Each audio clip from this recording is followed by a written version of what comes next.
Oh, you the voice? Nah, not me. So if you're not the voice, who is? The people, man. The people's the voice. So what does that make you? That makes me the middleman. I'm the middleman.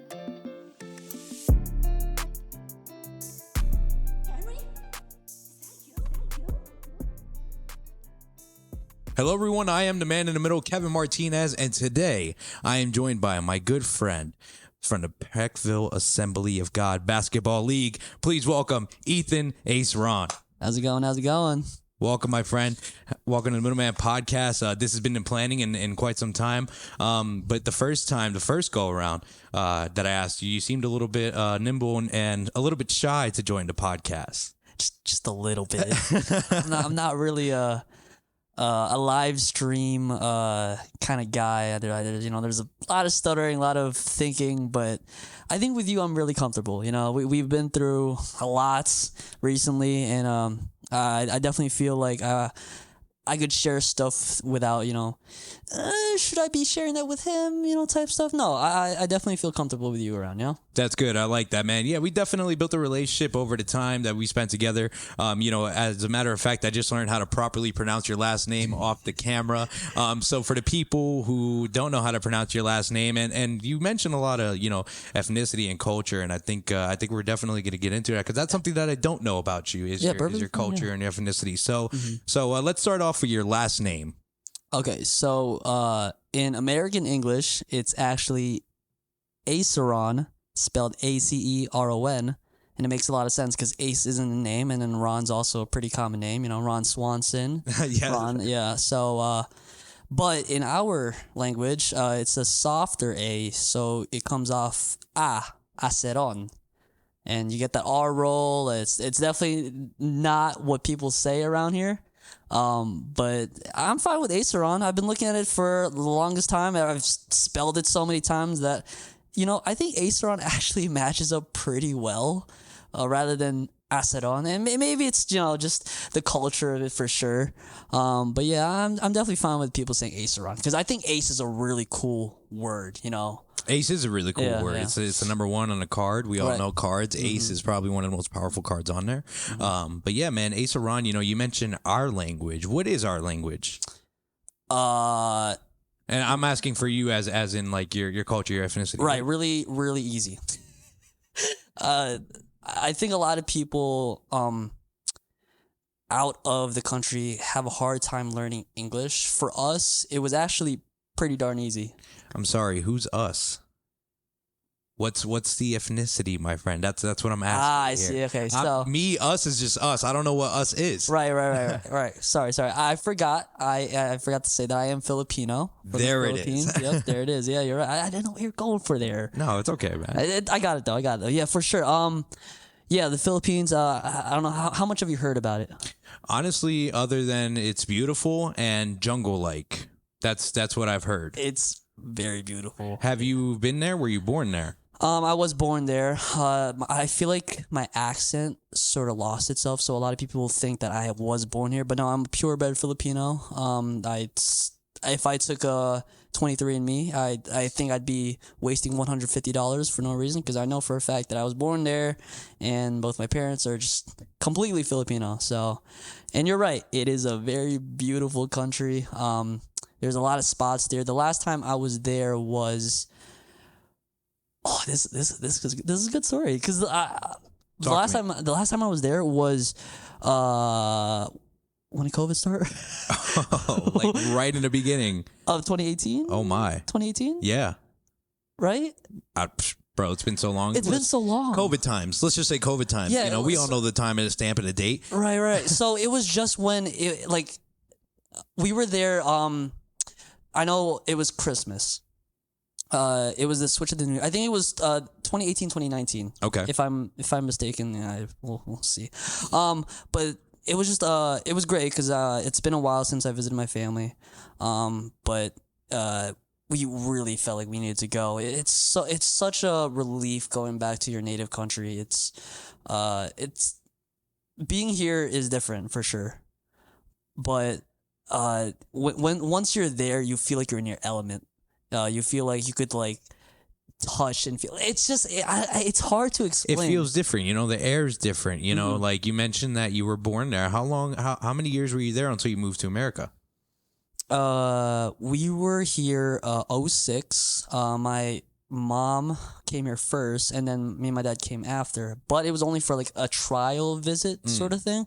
So we had to go back, I think, almost 6 months later, and then we made our official stay 2008. Okay, and did you end up in the state of Pennsylvania off your trial run? Like that was the first place you guys ended up? Right. Yeah. So I stayed here because a lot of the Filipinos. The thing is, we actually came with a bunch of other Filipinos. My mom was a nurse, is a nurse still, 14 plus years strong, and they were all hired as a batch, right? So we landed here, and we love the hot weather. But we came here to experience the snow. We like the change of the seasons, and unfortunately, a lot of the other Filipinos that were with us, my childhood friends, they moved along. Most of them got sick. They couldn't handle like the constant changing of the temperatures, the weather. It's too drastic for us. We adapted. We acclimated pretty freaking well. I hardly got sick. I guess maybe because I was pretty active compared to a lot of the other Filipinos, but I felt like I didn't have any problems, shoveling snow in December and then raking leaves in the fall and, getting hit by pollen in the spring. Yeah, so all the changing season and elements of Pennsylvania. Exactly, yeah. So we, as much as we felt like moving along with them, it was much more comfortable just to stay here.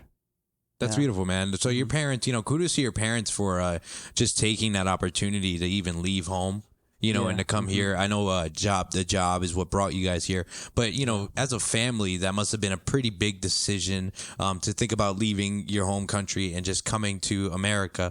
I'm sure you probably had a good life back in the Philippines. And, it was just like the transition must have been, it's incredible, to just be. I honestly didn't know that about you as well, that you were not born in the United States. I honestly thought you were. You couldn't tell, right? No, you don't have an accent. No. You don't have an accent at all. I could switch it back. Okay. I think like my closer, friends, they still get shocked and like, oh, that's Ethan. He's saying different words that I don't understand. He sounds completely it's a switch. I'm glad I kept it because a lot of them moved along, so I don't have a lot of practice. Okay, yeah. It's imagine riding a bike for so long and then you just completely stop. I agree. I know exactly what you mean. I've experienced that myself. Mm-hmm. I don't know if you knew this about me, but my first language was Spanish. Okay. So I had a heavy accent, and not so much like friends growing up to speak Spanish with, but I spoke with my mother a lot. And you know what disheartened me as a young child, seeing my mother go through coming to America and not being able to speak English. Right. That really disheartened me. And it really disheartened me even to like this day. When I see a young child translating for their parents, because like it's, the parents are more than capable of, doing the action of whatever needs to be happened, but they may not be understanding there's a communication barrier. And I remember when I was younger, man, I'd translate for my mother, and at one point we eventually told her like, hey mom, we got to teach you English. Right. So we ended up teaching her English, and now we go back to English and Spanish and English and Spanish, and now my Spanish is a little rusty, but I still know it. You know what I mean? Right.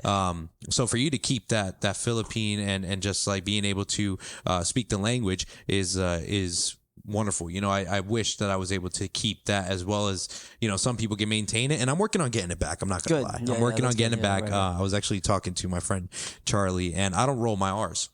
I don't roll my R's. I don't think I've ever have, even when I like was full blown, like had it all. Yeah. I just don't remember rolling my R's. It just wasn't my thing. It just wasn't my thing. Right. And it definitely is different. Like that dichotomy. Oh, okay. You're the parent. You should know everything.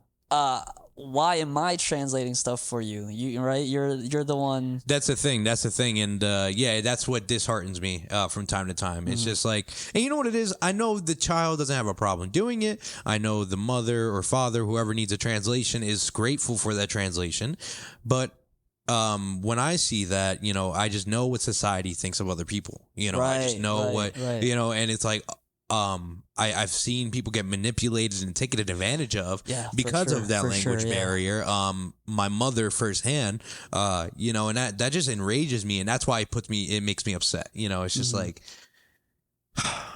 it's no one's fault. It's no one's fault, but that's just the way the world is. Yeah. That's just the way the world is. And that's the intro to the Middleman Podcast. That's Ethan and I. That got a little deep there for a minute. That was... But let's lighten up the mood a little bit. As I mentioned, you were the Peckville Assembly of God Basketball League. You are the guy who put it together. You and I met through that league. Corey, shout out Corey Tejada, Everything Sweets Bakery.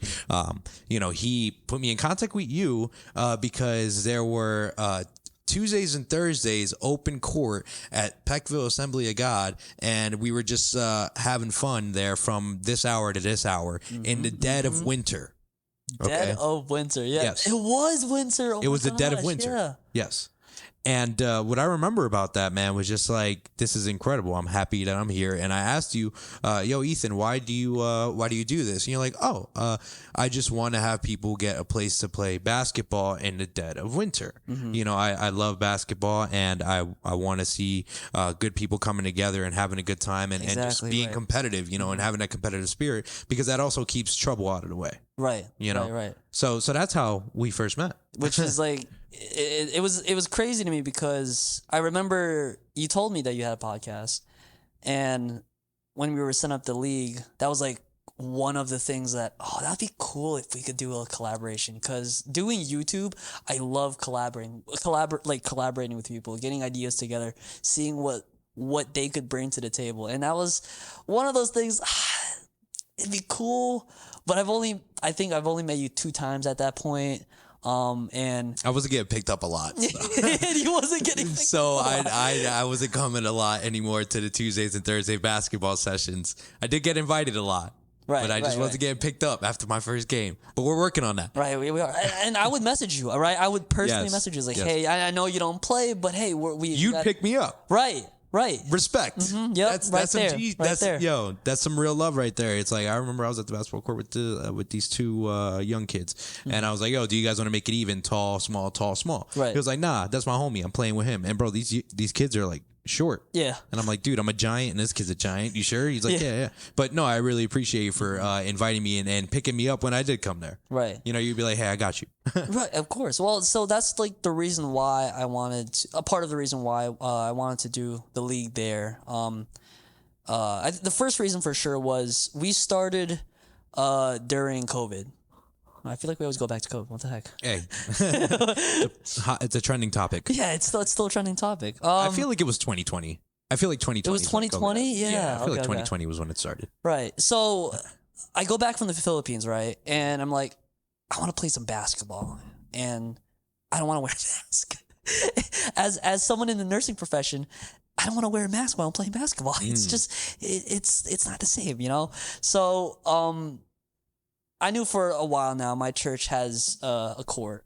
I just didn't have the balls to say, hey, is it all right if I open up the court to a couple of friends, good guys that just want to work out, commune, sort of develop like a fellowship with, no bad stuff, no no shady stuff. I want good, clean fun, just, and again, we're adults.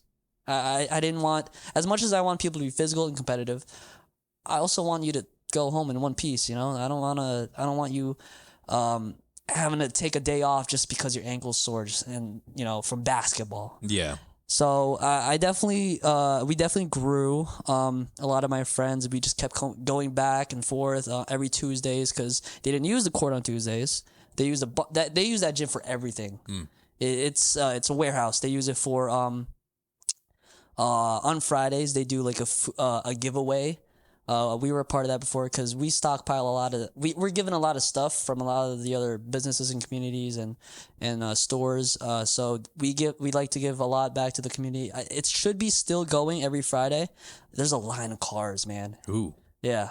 In Dixon. Okay. Yeah. Yeah, I'm gonna have to pop out on Sunday. Yeah, free stuff. Yeah. All right. No, it's Friday. Oh, Friday. Excuse me. Okay, Friday. I will have to double check, but I'm sure that they're still doing it because that's why you see the carts there. That we always have to move out of the way. That's where that's from. We're constantly wheeling stuff out and. Gotcha. Yeah, it's that church is beautiful. It's I'm glad we found a home there. We actually were more down in Main Street, and then around 2010, I think 2010 was when we moved there. I remember seeing that building just from the ground up. It was great, and one of the things I prayed for. Did they build it? Yeah. Oh wow, that's beautiful. It wasn't there before. That was even the baseball field and everything. Yeah. Wow, the park. This is a beautiful church. Beautiful church. Mm-hmm. We definitely. I would love to say that they use our prayers and our givings, our tithes really well. And yeah, we have that basketball court because I prayed for so long. As a kid, I wanted a basketball court. Our small, tiny church back in the main street didn't have that. Mm-hmm. So when we got this new plot of land, all right, this has to be the time where we get a court. My prayers were answered. Wow, that's absolutely amazing. Right. So first year, it started off during COVID. Okay. Right. So first year, right. Take me through your first year. Some of the challenges. How many teams did we have? And what was the response at the end of the season? And excitement for this season that just passed. So I just hit you with 3 questions. All right, let's go with the first season. Yeah. Because that wasn't the first season. The first season that we just had. I thought that was wait, no. I thought this season that we just had was the second. Right. Yes. Right. I'm aware of that. Yes. The first season. Right. The first season. Talk to me about getting that together. The teams that were in the league and who ended up winning that one. Right. Okay. So the idea actually didn't even come from me. It was just the fact that me and my friends were constantly going there on Tuesdays. Our youth pastor at the time, Joey Parsons, he's a great guy. He played a lot of college basketball. He was part of the staff there at the church at the time, and he brought it to our board of pastors, Pastor Terry, Pastor Tyler, great guys, great men of God. They were interested with the idea because it was something concrete. A lot of the things that we bring to the church was like, it's a one-time thing or it's like a one weekend type thing. No, we've been going there consistently every Tuesday, no problems, no nothing. And it seems like we're getting stuff out of it. We do the signups and there's only like 5 teams. I think, it was 5 teams. How much were you looking for to start out? 6. A number 6. Okay. So you honestly, were 1 team short. Yeah. We weren't expecting much. Again, it was just a bunch of my friends that were, wanted good, clean fun. And I think it was what I wanted at the time. I was going through nursing school. I had a girlfriend at the time. So there was a lot of stuff to keep track of. Mm-hmm.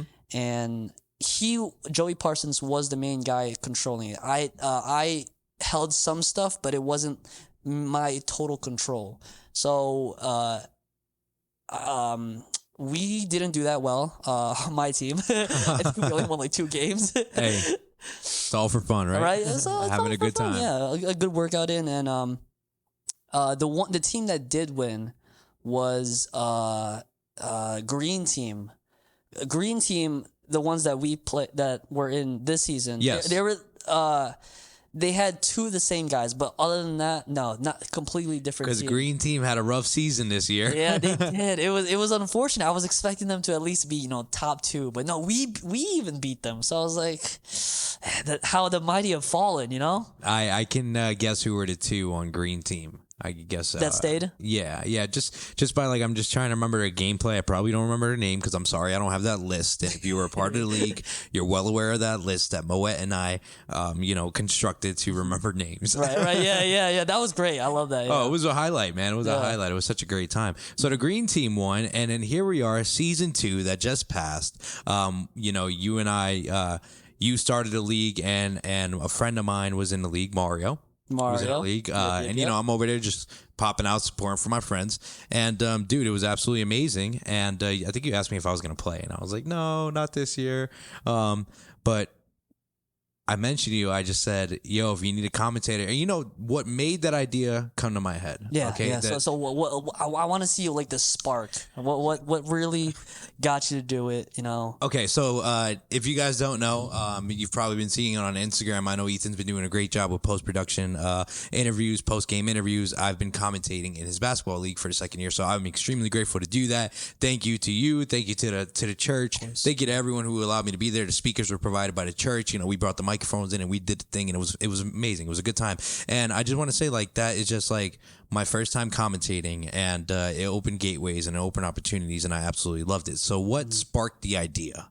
What sparked the idea? What made me want to come up to you and say, yo, you need a commentator? It's so simple and it's funny. It's so funny. As that first game was going on, I was recording Mario. Okay, like I was just, you know, being a good friend, recording some of the I was actually just recording anyone where the ball was going. I was recording where the ball was going. Right. But while the game was going on, Mario was having like a game, his first game. I think he put up like a 40 piece, 42 or something like that.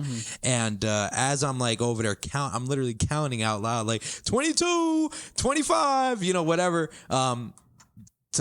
Someone on the opposite team started chatting it to me, you know, and I was like, oh man, I must be bothering him a little bit, you know, like, and I was like, this would be really, really fun if I could just sit here and like call the game and talk about it and what's going on. Cause I'd be calling it as I was like recording the video for Mario. Oh, shoot. Oh, coming in, coming out, dunk and one, you know, like whatever, you know, just commentating the story, of what's going on in the game.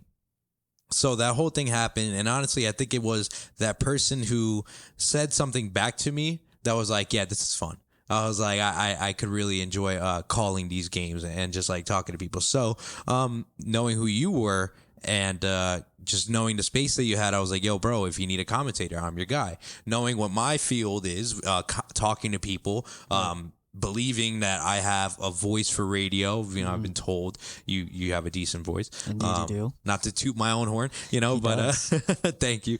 But yeah, so that's basically what brought me to you, and just like I've always wanted to do it, man. It was something that was on my bucket list. Okay. I've always wanted to commentate.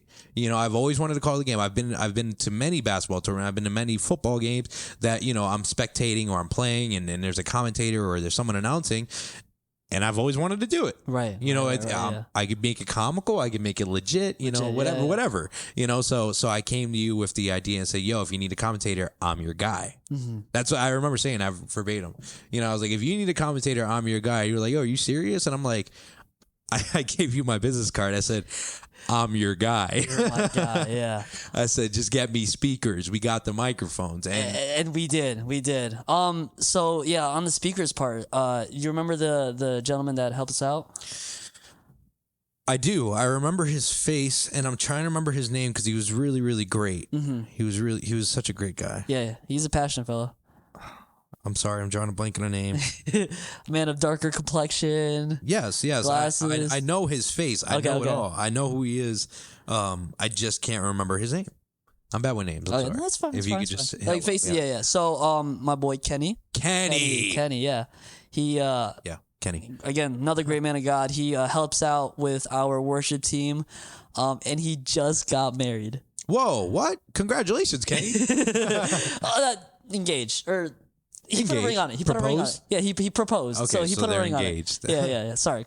Beautiful. Close enough. Still, congratulations. Yeah, they were down in Miami, and it was a great proposal. Nothing like Miami proposals, I'll tell you what. Yeah. They rented out cars, and like, oh, jeez, I want to go back down there. You were there? You were there yourself? No, I wish, but I definitely would like to visit there again. Yeah, so Kenny provided the speakers, and Kenny showed me how to use the speakers, and then I had the microphones, and we had this Focusrite, and said, Ethan, can you get me a table? Right. I actually said, could you get me a co-commentator? A co-commentator, you're right. Here we go. Could you get me a co-commentator? And I'll explain why I wanted that was because I'm new to the area, Scranton. Okay, like you know people, you grew up here. You know, like you went to school here. You know, these people who come to the court, they're all very friendly with you. They know you by first name, last name. They see you in the street mile away. They know it's you. Sometimes by my YouTube name. Yeah. Yeah. Yeah, your YouTube is nuts, so we got to get into that too. Okay. Well, see, I didn't even know that. I thought you were like of the area, because again, you have a very nice personality and you could speak to people pretty well. I thought you were around here, maybe like west or just Pocono Mountain West. Pocono Mountain West. So I am around, but Right. like, you know, I didn't do any schooling up here. No college, no high school, no middle school, nothing like Right. that. Sure you So partied here down here though. yeah, I party down here. Yeah. Okay. But I've said it time and time again. The people who I meet at the party, if I asked them what my last name was, they wouldn't be able to tell you. So they're not my friends. They're just people I see when I drink. That's it. Completely different. Which I'm kind of sick of seeing them, and that's why you haven't seen me outside. But if you do, it's a rarity. It really is. It really is. But yeah, I went through my phase. I was partying a lot. Of course. We all go through that phase. It gets old real quick. Oh, yeah, of course it does. Of course it does. Once you get out of that phase, you're like, I want something real, you know? Yeah, so we asked. So I asked you for a co-commentator. Here we go. Because I needed someone who knew the playing field and knew the people, and you were like, I got the perfect guy. And you watched the Mo podcast. He says that he wasn't the first. It was Moet. Thank you, Moet. You're the guy. He's doing his thing with the Scooby-Doo podcast now. He's been doing that. So he's on the same basketball team as I am now. It's amazing. One heck of a commentator. Really, like I could be legit, but man, did Moet really carry it, man? He carried it. Yeah. I have no idea how much oxygen that like his lungs can take in. Maybe that's why he's good at basketball. He just could like breathe. He could take in so much oxygen and he could talk for endless amount of times because he goes. He just goes. He doesn't stop. And that's probably why you thought he was a perfect fit. Right. Yeah. He was on my list, right? But I definitely didn't have him at first. I thought he would be second, third, but I had other options at the time. That hurts. Ouch. My bad, Mo. So he was right in that, because that's what he said, right? He said he wasn't the first choice. But I'm glad that it worked out that way, that he was the definitive, de facto, the actual co-commentator for you, because you guys flowed off so well. And we still say the same stuff in our new basketball league. Yeah. We still say knockdown. Shakoof. Like we still say that stuff because you guys were so personable. You guys added flair. You guys added storytelling to an otherwise not an empty game, but man, it's just people like shooting a ball in a hoop in a warehouse. Yeah. You guys added that flair that made it different. So I'm actually in the process of again making mixtapes for each team. It's kind of on the back burner because I still have other projects that I still have to finish, but I'm like getting these clips together, and the first week that we didn't have you guys as commentators is completely different from the next week. Wow. You guys, yeah. I can't wait to see that. I can't wait to see that. Because it sounded empty. Like I'm going back on the editing software. I was like, it's just them. You could just hear the ball dribbling, and that's the balls, the feet squeaking. Yeah, the feet squeaking on the hardwood, on the cement floor. Yeah. And then you go to the next clip. They're like, oh, wow, there's so much energy to this clip that just wasn't there last week. It definitely was a major difference, and I'm very grateful that you guys were there. And I'm glad it's our thing. It really was like a collaborative effort, and I'm excited to do it again next year, man. And it was such a collaborative effort, man, because I told you what I needed. You and I met up on a Monday or a Tuesday, and we chopped it up. We did a test run. We had a vision. I said, yeah. Where do you see it? You wanted me up on a balcony. I said, no. We can't do the balcony. Right. I got to be on a court. And then we set up the table. I was like, Ethan, I need tablecloth. Like, here we go, right here. Let's make it look more official. So yeah, it was such a great collaborative effort, man. And I'm eternally grateful. And I'm like, we're so excited to do it again next year, man. Yeah. It's gonna turn up. I can't wait. I can't wait. It's because I don't know what's in store for next season. I really don't, because we got so much good press out of it. A lot of the people at the church are still talking to me about it every Sunday. I'm like, oh, you were that kid that ran that basketball league. Well, good job. Good for you. I'm like, Thanks. They were great. Some games get a little chippy. Chippy, for sure. Yeah. For sure. And one thing about you, Ethan, is that's a lot of stress to carry on your shoulders to be running that league. As you just mentioned, someone passed it on to you and said, hey, this is your baby. Right. Let's run with it, you know? And there were a few moments, especially in playoffs, where we had some really choppy and chippy moments. But one thing about you that I observed and I examined was you always have a smile on your face, man. Always have a smile on your face. Even when you're a little bit disgruntled, you'll look at the, like, all right, let's say you're disgruntled at the camera, okay? Okay. So he'll walk away, look at me, and then just be like, big smile on his face, like, I'm good, bro. I'm good. Sure. And, that's great, man. You kept your composure because things got real. There were some moments for sure. It's basketball. It's physical. We're not playing chess. We're not playing a video game. Even people that play video games, they get physical. But it's a physical sport. So I'm sorry to cut you off. Yeah. I have one big question here. What do you appreciate so much about basketball? That you love so much about basketball? Because I feel like as you're recording and as you're, recording, taking images, you really like get zoned in, man. Like as if, explain how you feel about the sport of basketball, and I'll explain what I think when I'm watching you do your thing, what I just see from you. right. Okay. I was never the best at it. I didn't have the height for it. I didn't have the strength for it. But I guess it adds on to the culture question that we had earlier. Like, Filipinos love basketball. We are not bred for it, but we still play it regardless. I went back to the Philippines, right? And I went to the more seedy places, and you will see kids without slippers on the court with like a really bad rubber ball just shooting the hoop. Wow. It's I guess it has to do with the fact that the sport is both physical and mental. Constantly running up and down the court. It's not like football where, there's breaks in between. You could add your rests in there. Sure, you could be, but no, it's 100%. You're jumping up and down. You're not just seated on the ground. You're using every part of your body. You're using your hands. You're using your legs.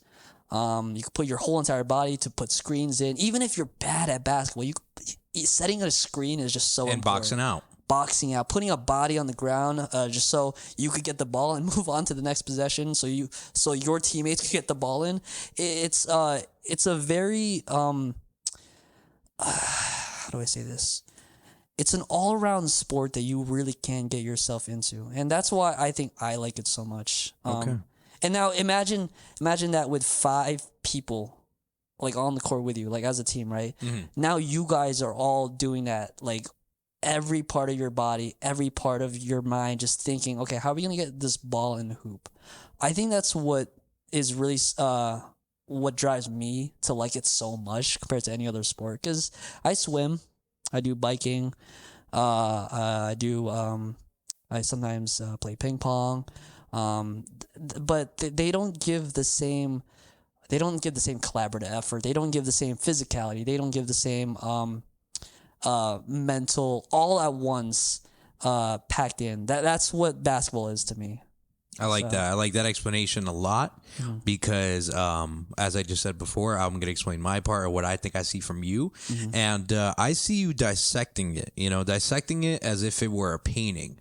Okay, like, and I'm being so serious about that because I see you like observing the way people handle, their movement. Like, even when you're mid conversation with someone on the left here, you're still watching the game and you're observing it and you're dissecting it. So like everything you just explained sounds like over analyzing, but that's just how you appreciate the sport, right? It's a simple sport, but he just broke it down into. You have this, and that, and this, So that's what I see from you when you're recording and you're just watching the sport is you're dissecting it as if it's just like freaking Beethoven, doing a symphony out there, and I'm being serious. That's what I see from you. So that's the Peckville Assembly of God Basketball League. Okay. And you've mentioned your YouTube. Okay, which I ran into, and dude, this YouTube is packed, man. Just describe your YouTube, shout out your YouTube. Thank you if you're still here. Don't forget to hit the subscribe button, maybe like the video, drop a comment, but drop your YouTube, man. Talk to us. Okay, so my YouTube channel is called Phoenix Rez, Fenix space REZ. How do we get into it? I like recording. Okay. Like, that's why you see me recording on the court side. I like being behind a camera, telling a story, and you want to break down everything that you see in every frame, and try to convey that to the audience. It's how I got into it. I think definitely for sure, entertain. You just want to entertain people, right? That's like the first thing. Yes. So inspirations right off the bat: Ryan Higa, Smosh, the food battles that they did. PewDiePie's videos,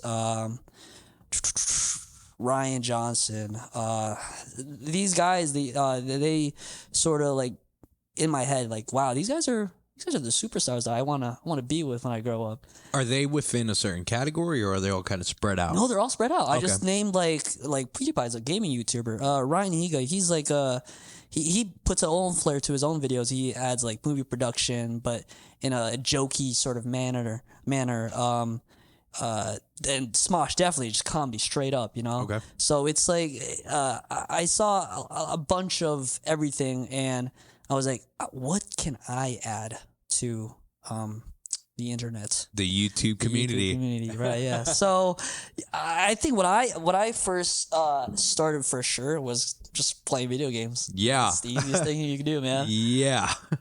I played a lot of video games, and I think the main one was Call of Duty for sure. Call of Duty was Really? Yeah. Okay. I think that was when I started off for sure. Okay. Yeah. Fair enough. I still do, but definitely not as much anymore. COD is just everything. If you watch, I don't know if you ever watched those FaZe videos. Yeah. FaZe Clan. Yeah. FaZe Clan, FaZe up. Yeah, FaZe they're up. crazy. Yeah. They inspired me a lot because when I started with a phone camera, I just recorded my friends doing pranks. Okay. Or just like people, just us being idiots. On the streets. Regular Scranton kids, right? Regular kids. Doing our shenanigans. Uh-huh. Yeah. So I started to think about what I could do with a camera. And I think the first thing was like slow motion. Okay. Slow motion. Cool. Right. Okay, so actually hold on. I actually have something. Hold on. All right. That's right. You do have a bag. Yeah. So I actually at the time I got into Beyblades again. Oh, Do you know dude, what those Blades are? is sick. Yeah, Blades is you got. Do I have one? I hope you do. Blades. If you don't know what Blade, let it rip. Then you were not a 2000s kid, dude. That's amazing. Yeah. I haven't seen one of these in forever. Do you have the Ripper? I called it the Ripper. The house, yeah. Oh, okay. You could honestly like spin it and it'll last for like a decent amount of time. Is that an old one? It's a metal fusion one. Because I feel like I had the exact same. That exact one? Yeah. Yeah. No, see, look how it just goes. fire. Yeah. So what I wanted to do at the time was just like I wanted to just capture in slow motion. Get that I wanted those frames where you could see every bit of a detail. Yeah. On the face, every cut, every inch of the metal. And I thought, I was like, oh man, that'd be cool if I could just record that and then add music. That's how I started off. Yeah. After all the childish stuff that we would do. And then after, getting into Beyblades, we started playing Call of Duty a lot more. And then that's when I got into FaZe and I was like, ooh, these guys are cool with their kills, killing people, people reacting to it. And then they would make montages. They just uploaded compilations with music synced to the background, and I was like, "That's me. That's what I want to do." Yeah. I see that. It was such a craze. It's I think a big part why it got popular in the 2012s. Call of Duty. Now it's like dying. Like you don't hear about Call of Duty too much. No, you don't, unfortunately. Now it's like Fortnite. Fortnite. You know, so you started off with Call of Duty, and I've seen your Call of Duty clips, and this guy's a sniper. If you need to add him, bro, this guy is a laser. He's a dart. He's got you. I don't even. You probably carry me to a Warzone win. I'd be all right with that. You know, but the footage that I was just amazed by, bro, was and I'm a big fan of this game, and that's why I was amazed by it. Was the Super Smash Bros. Clips that you have, and this guy, all right. I'm a wizard at the game of UFC. Okay, like no, nice, yeah. You can't touch me in UFC. All right, maybe I'm a little rusty, but I'm still pretty good. That's one of those games that I just like committed a lot of time to. I got my ass whooped bad, like by a friend, and it, like destroyed me. And I thought I was on a highest of highs, and he destroyed me. And I said, "Yo, I'm gonna come back and I'm gonna win." And his wife was like, "Yeah, a lot of people said that before, bro." I really went home and trained for like 3 months, and I came back and I beat him, and he couldn't beat me. I'm so serious, man. And then from then on, it was history, and that's how I got like really unbelievably good at UFC. But. And with Super Smash Bros, bro, that game is like such an intense game. There's a lot of moves. There's a lot of characters. Intricate, yeah. Yeah. A lot of characters, yeah. So are you still playing? Yeah, man. Yeah, you'll probably destroy me. I would not line up against you. I wouldn't. I just would not, man, because you're talking about the compilations, the montages. Right. You know, I was watching a decent amount of, you know, Dark Pit. Yeah, the Dark Pit stuff. Yeah. Because that's my favorite character to roll with. Yeah, so I'm definitely into Smash now. A lot of these days. I think there's still a lot of way for me to get better because I just actually recorded a video with another friend of mine. His name is the Savory Ninja. Sorry if I say of course. Plug him in. The Savory Ninja. He's really good. He's also part Filipino. Funny enough. Okay. We go to tournaments. There's tournaments around here. Decent entries. You know, people put their money in, and there's a pot. And he's one of those people that definitely win those types of events. Sheesh. And he invited me out and totally destroyed me. He said, "Let me take your money real quick." Yeah, no, it was bad. It was like I don't think I took a single game from him when we recorded. Wow. So, but I definitely am pretty good in my own right. I wasn't. I started off playing at Penn State. Okay. When I got into college, because we had. Have you ever gamed like for a team? Yes, I've signed contracts for actual teams, but it was more like gaming and content. It's not just the skill of your game; it's actually the skill and the entertainment part. Like how can you hold an audience? Okay. And yeah, I've signed contracts for those types of teams before. Wow, that's intense. But yeah, esports is a little different though. Esports is like it's mainly your skill for sure. And I've spread myself a little too thin to be like really intricate at one single game, because that's what you do. A lot of these guys, they only play that all the time. Yeah, 24/7, nonstop. Yeah. They don't go into, you know, they don't play Minecraft for fun, or they don't get on Fortnite just to relax. No, their relaxing is still playing that game. It's crazy. It's such a life. I can't imagine that. So you went to Penn State, right? So they had a great gaming club. We had a lot of people there that was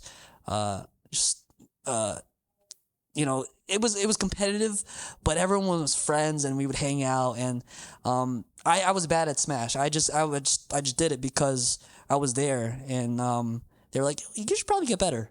I got better. Like you said, I was so mad at losing the one tournament that I was in. It was a doubles tournament, and I let my friend down. That's the worst, because it's not just me. Yep. Now I'm with someone, and I let him down. I got better. I got so much better that after that year, I was definitely top 3 on campus. That's sick. Yeah. You committed a lot of effort to that game. It definitely is, because FGC's fighting game they are what's the word? It's a 1-on-1. You're not playing like in Call of Duty. You're in a 6-man team. Yeah. when it's one-on-one, it's very personal. Super personal, man. You get taunt in UFC and there's a taunt that's the middle finger. Yeah, man, we use that one often. Yeah. But hey, man, so Super Smash, bro, you know, that's such a great animated game. And I just want to talk about anime because I feel like that's a very big part of your life, because if you go to your Instagram, you know, your productions page, you have a lot of beautiful reels. You know, I see you do a lot of work with automotive.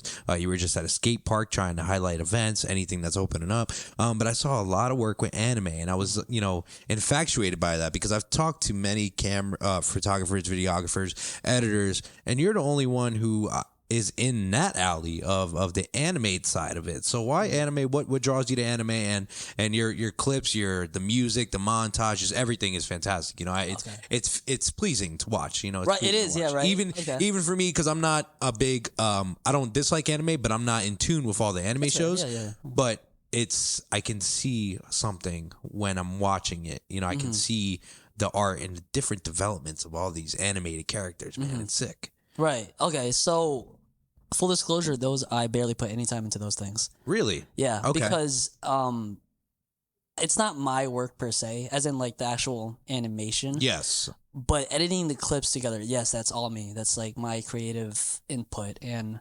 I think a lot of people, when they started their YouTube channels, they got into AMVs, animated movie videos. They would put like anime clips together and put like hard rock music in the background. That was like a lot of videos of YouTube videos like back in the 2010s. I never got in that phase. I missed that phase. So recently now I'm like, it'd be cool if I could just, mess around with, because like I said, I like mixing stuff, music and visual. And I've been getting to a lot of animes recently, and anime is beautiful. Yes, it is. It's pretty to look at.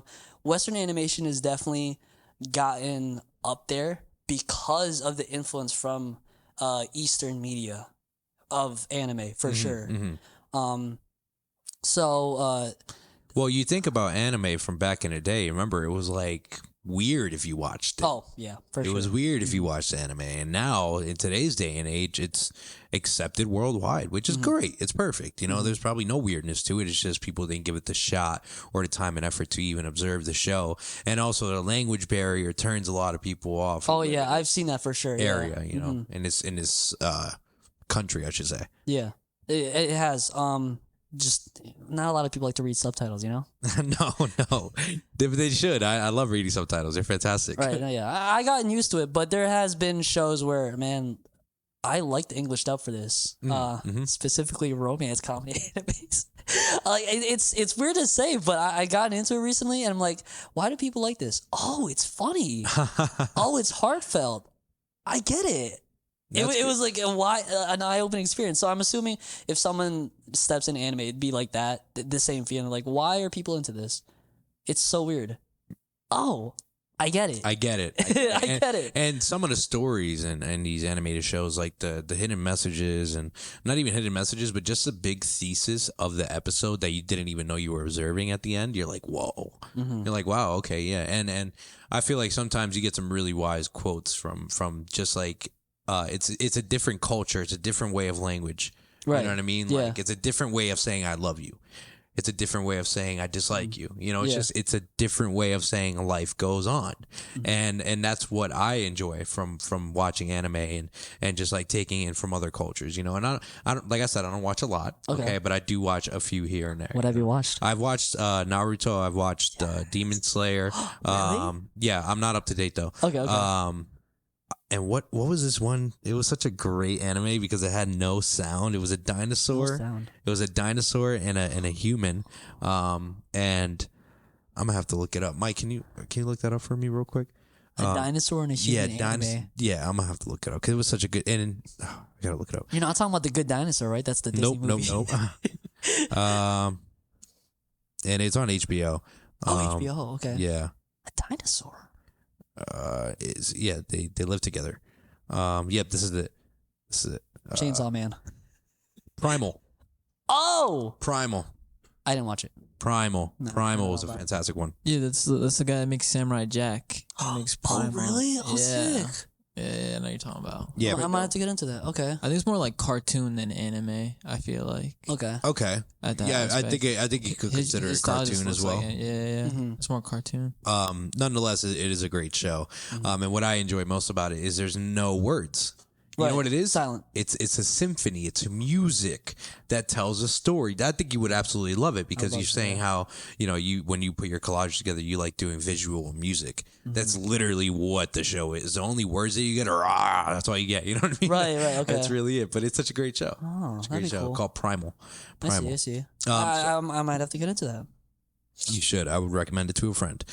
So I wanted to ask you. You're in photography. You're in videography. What do you like shooting? What is one of your best highlights from doing it for so long? Yeah. I definitely got into photography during last year. Year. I wanted to get better at my YouTube videos in production and I want to learn how to frame better. And I thought photography was a great way to learn that differently without just constantly pumping out YouTube videos because you get into a grind for sure. So when you switch up, you're like, okay, I'm learning something now. And I think my favorite shoot, that's difficult. Well, maybe not one of your favorite shoots, but you've done a few documentaries. Like, what do you look for when you're if you were to present your work to a client? What type of client are you looking for? Okay. Right now, I think I'm still trying to find my demographic, my voice, in the world of photography because I started off with gaming, so it's hard to pitch that to someone just out IRL, say, oh yeah, I did this kind of stuff. But recently, it's been I've been talking to a lot of businesses that want to promote their stuff, food, whatever they're selling, anything like that. Right now is what I'm recently doing. I would like to get into wedding photography soon. I think it's the fact that I haven't made myself official, and that's because I think my main focus still is videography, YouTube videos, but Which is fine. right. Yeah. But I definitely will step out into doing actual photography, focusing on that once I get better equipment, So when you're doing videography, right, and you're doing all these YouTube videos, you do a lot of the animated stuff. Excuse me, the gaming. You do a lot of gaming, right? Yeah. What other videos do you think you might add? Like maybe a documentary, maybe a business shoot, as you just mentioned, stuff like that. So you're saying for my YouTube channel, Or just for your videography, where you want to go with okay. it. Where okay, I see where Yeah. I want to go with it. So I don't know if you noticed, I did take a break from my YouTube videos. Yes, I did. Yeah, normal gaming videos of like highlights and commentaries and stuff like that. What I want to do now is a mix of both. You sort of add that IRL vlog aesthetic to a video game video. Oh, okay. That's story time setup, but still in a video game genre. Because something about playing video games is just really relaxing to me. It's very pleasing. It's nice to look at. I want to fuse those two things together because I've gotten a lot of people that love my vlog stuff. I handed out Krispy Kreme donuts to the community before. A lot of people love that video. Traveling, I've done a couple of travel vlogs. A lot of people love those, but they're not the same demographic that'll watch I get it. gaming stuff. I get it. So I want to try to merge those two in a way that's more akin to an indie film. That sounds like a challenge. It is, right. It sounds like a challenge. You're trying to bring realism into that world, what I mean? And no, I think you could do it. I would love to know your steps as to what you think you may be doing, or if you're still developing it. But you have the mind that's capable of doing that. I've seen it. When you put your mind to it, you end up doing what you need to do. Right. Yeah. So. I think it'll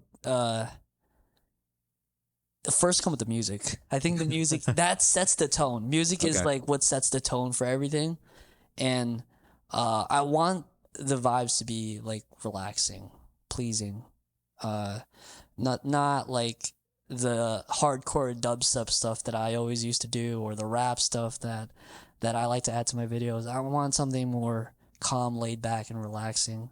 And then I could start off with like B-roll, close-ups. People don't really do that in like a video game type content. It's not really something that's done a lot.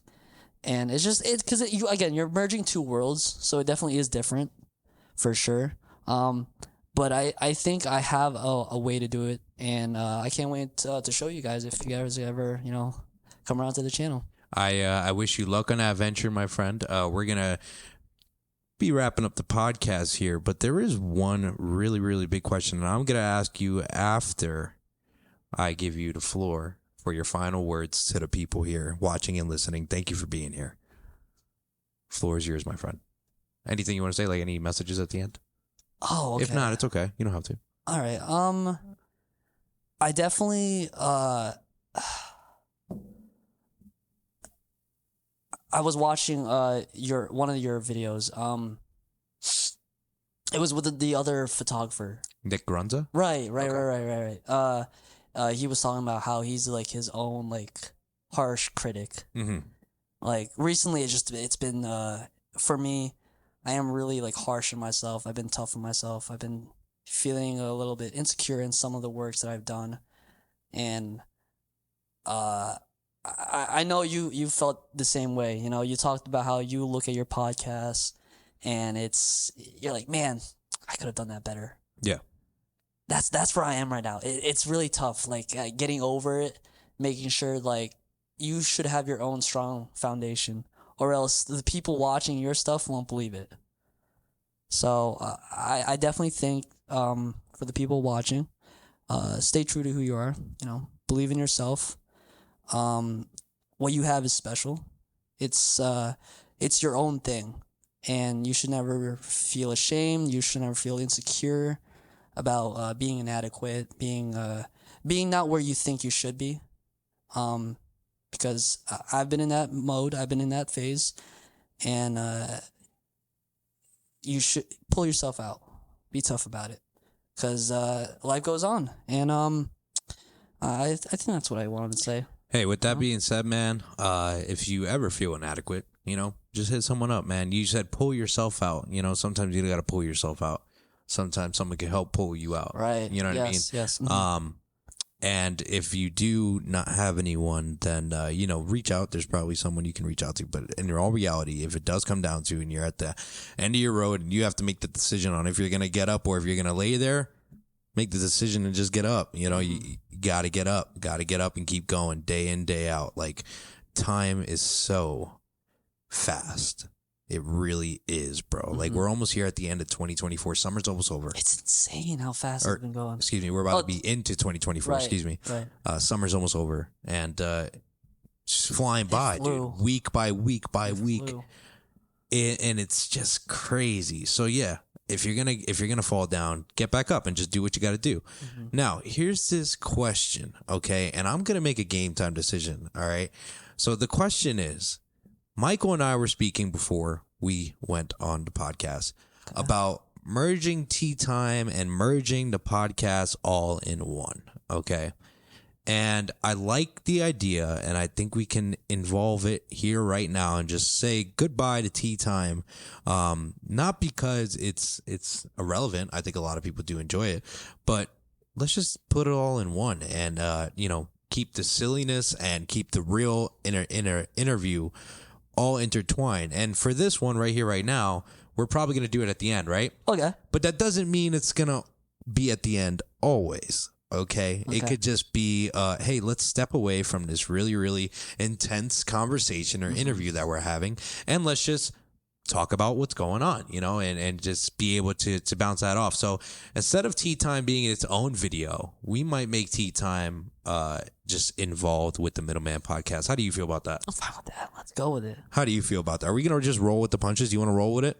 You want to roll with it? All right. So, Michael, I'm going to need you to do me a favor. Could you please grab the Arizonas at the fridge? Let's go, Mike. All right, everyone. And with that being said, I'm not even going to sign off here at the Middleman Podcast. Welcome to Tea Time, not brought to you by, but inspired by Arizona Iced Tea. Will I be saying that? I don't know, but it's just a part of the session. I think the silliness, who I am, I need to sprinkle that into this. I like that. You're that. already Yeah, here. yeah. You're already here. Who am I to make you go to another video, right? Right. So this is my Arizona Iced Tea. I like to shake mine up before we get started here. Oh, I get scared about that.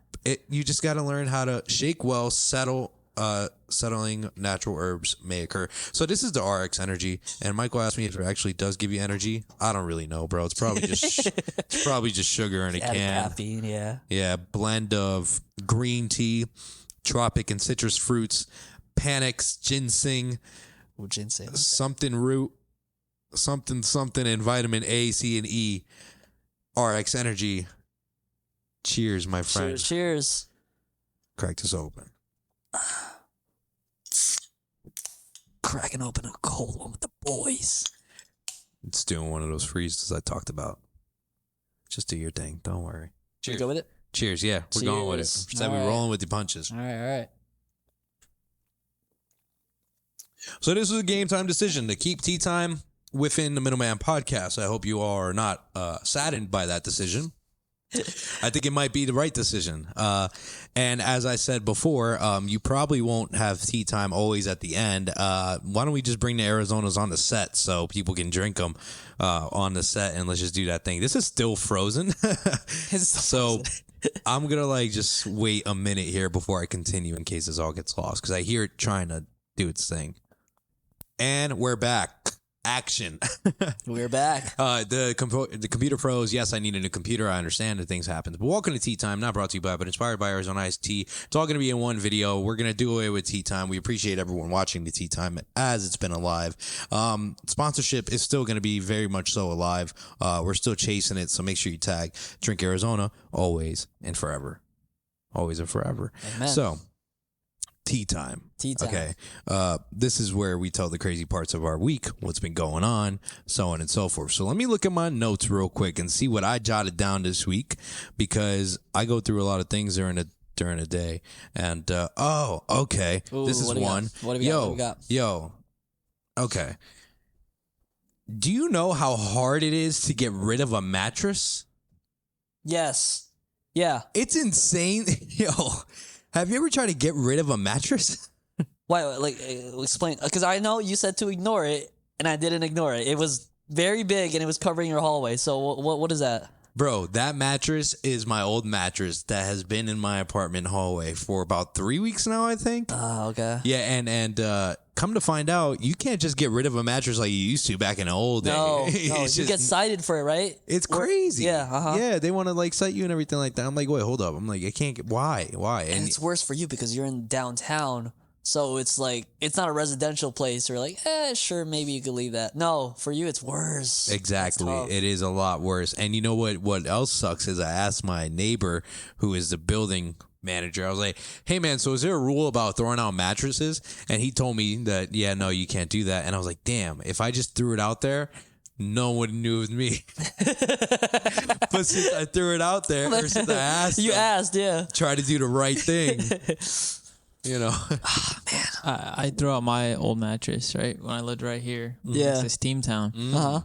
Yeah, dude, I just left it by the dumpster. No one told you? No, I was just like, oh, they'll take it. I don't know why my dumbass thinking, right? Bro, and I come out the next day and it's like moved, but it's like on the ground, right? And I'm like, why? I'm like, and then I moved it back, Okay. I propped it on the dumpster or something, And then I started to realize, I'm like, I think homeless people are using my mattress. 'Cause I see it in different spots like every day.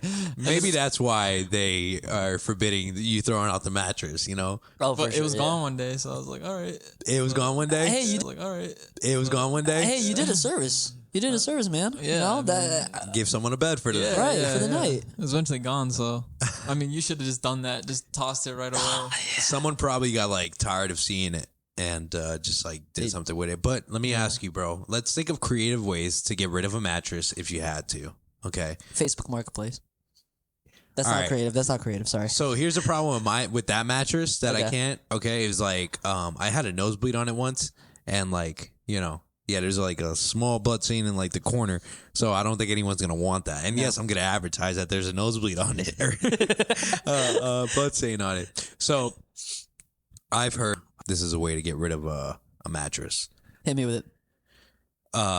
Grab a saw and cut it into pieces, and then put it in a bag, and then toss it. That sounds like a lot of work. That doesn't sound creative at all. Right? I asked her, I said, did that work? They said, nah, I ended up calling the people to come and take it. I mean, I get that. I mean, piece by piece, it's definitely easier, you know, rather than the whole thing. But a saw, no, that still feels like a lot of work, though. It is a lot of work. So I don't know. Maybe I think if I tried to throw it out. So here's my plan. Here's my plan on what I'm going to do with this mattress. Okay. I'm happy you're here, Michael. I'm going to ask you to give me a hand after this.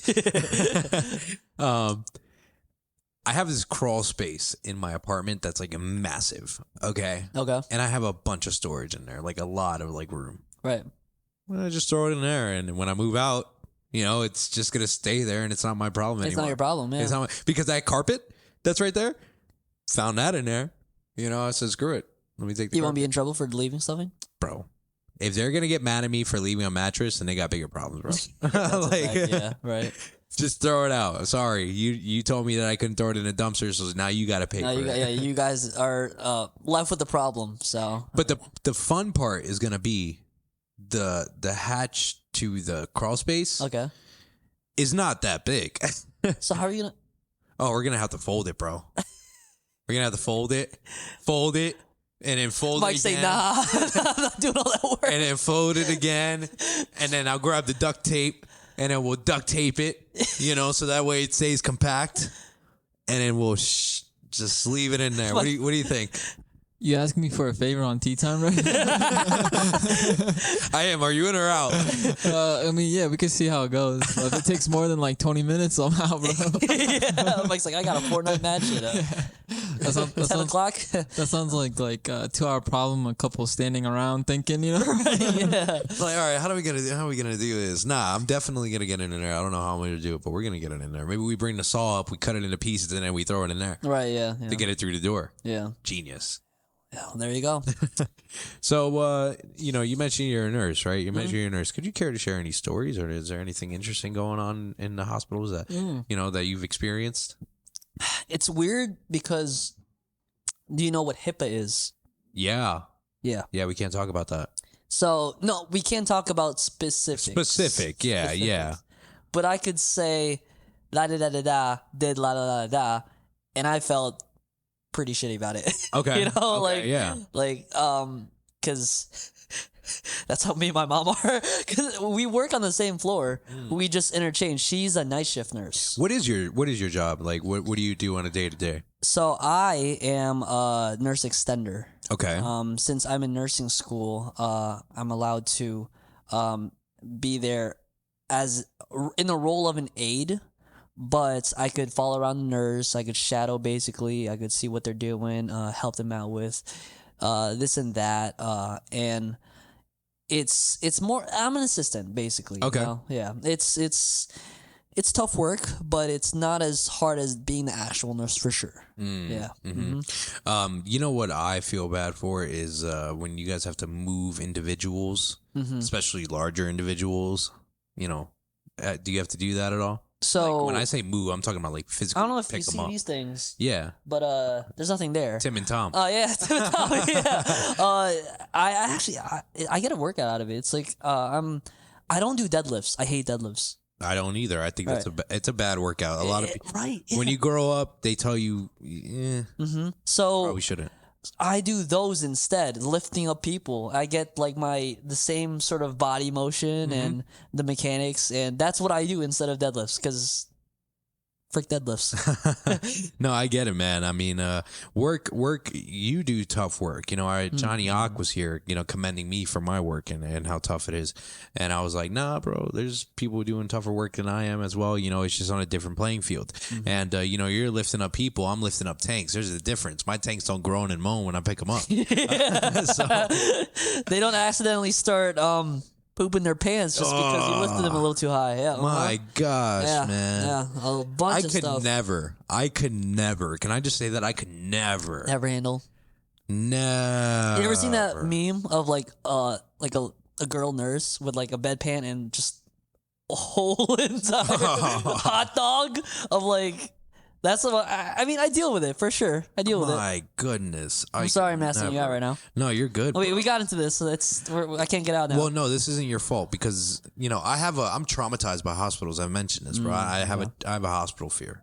Like I'm terrified of hospitals, bro. Like I'll go cold. You mentioned you were warm blooded when you walked in. I'm a pretty warm blooded individual myself. Okay. I go into a hospital, I'm cold immediately. Toes are numb. Okay. Hate hospitals. I see. I could be on my best 2 feet that day. As soon as I walk into the hospital,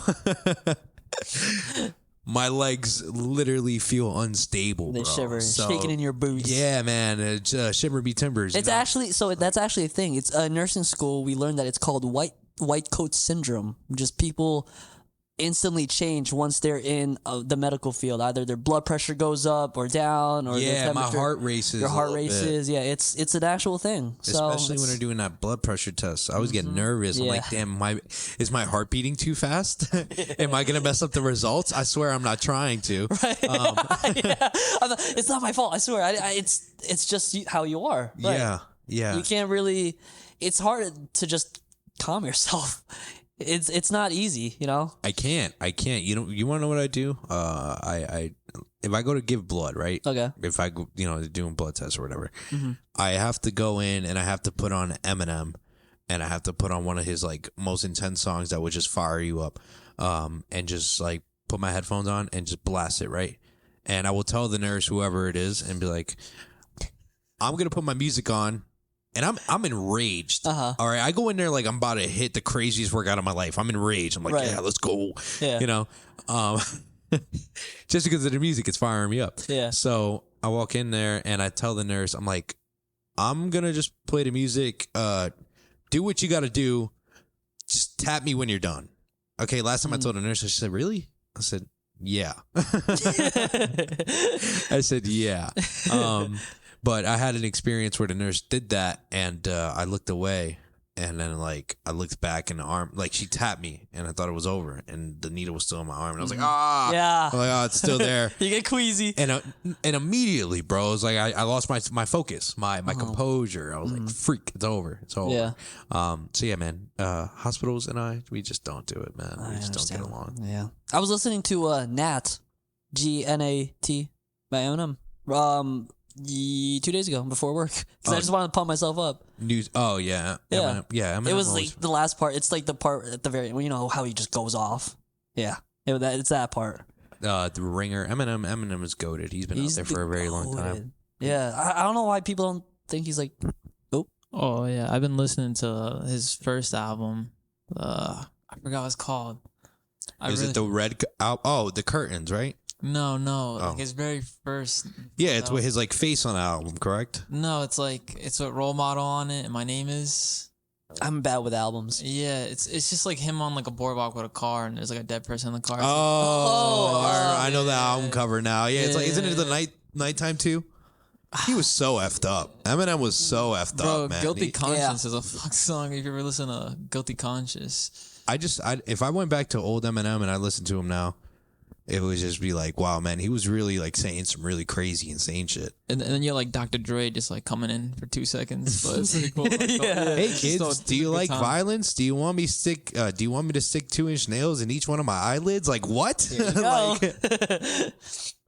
Yeah, Eminem is unbelievable. He's crazy, man. He's absolutely crazy. So you mentioned your work.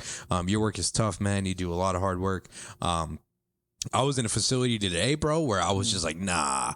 So like, oh, you were at a hospital? Oh no, I was in Allentown. Okay, I was in Allentown doing work for not a hospital, just a facility. Okay. All right, it was a greenhouse. It was a greenhouse. That's what it was. Okay. And at this greenhouse, we would have to climb up to the top, and it's fine on the track. Okay. Like it's fine on the track, but once you get to the top, did it lose you? Are you good? Are you good? I'm still good. All right, good. Yeah. When you get to the top, there's platforms that are on a roller, okay? Okay. And they roll and they move with you. Okay. So, and at the end of this platform is nothing that prevents the rollers from stopping the base from going off the edge. Yeah.